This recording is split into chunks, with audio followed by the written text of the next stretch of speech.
Sri Iran Kadadi demand for legal protection to stop any fund diversion of scheduled caste sub-plan and tribal sub-plan. धन्यवाद महोदय, आपने मुझे यह महत्वपूर्ण विषय उठाने का अवसर प्रदान किया। आज मैं इस सदन के माध्यम से कर्नाटक में कांग्रेस सरकार की प्रशासनिक विफलताओं और असंवैधानिक विचारधारा की और सरकार और देश का ध्यान आकर्षित करना चाहता हूं।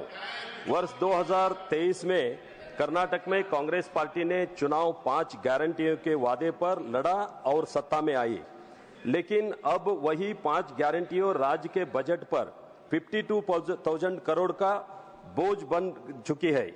यह स्पष्ट है कि राज्य सरकार के पास इस भारी भरकम खर्च को वहन करने के लिए वित्तीय संसाधन नहीं है।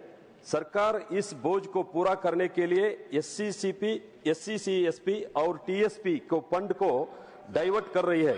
वर्ष 2024 और 25 के SC/SC, TSP फंड बजट में कुल 37,648 करोड़ में से 14,730 करोड़ यानी लगभग 28% राशि गारंटी योजनाओं में खर्च कर दी गई।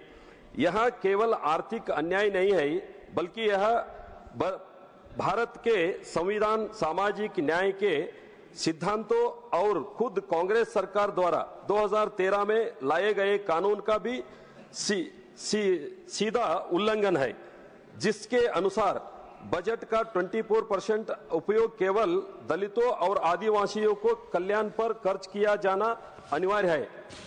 इस फंड को अन्य योजनाओं में खर्च करना न केवल इन समुदायों को अधिकारों का हनन है, बल्कि यह उस भरोसा के भी अपमान है जो इन वर्गों ने लोकतंत्र सरकार पर किया है। डॉक्टर बाबा साहेब अम्बेडकर ने दलितों और आदिवासियों को सामाजिक न्याय सुरक्षित करने के लिए संविधान में संरक्षण दिया था, लेकिन कांग्रेस सरकार उनके लिए निर्धारित राशि को अपनी राजनीतिक योजनाओं में खर्च कर इन समुदायों को अधिकार छीन रही है।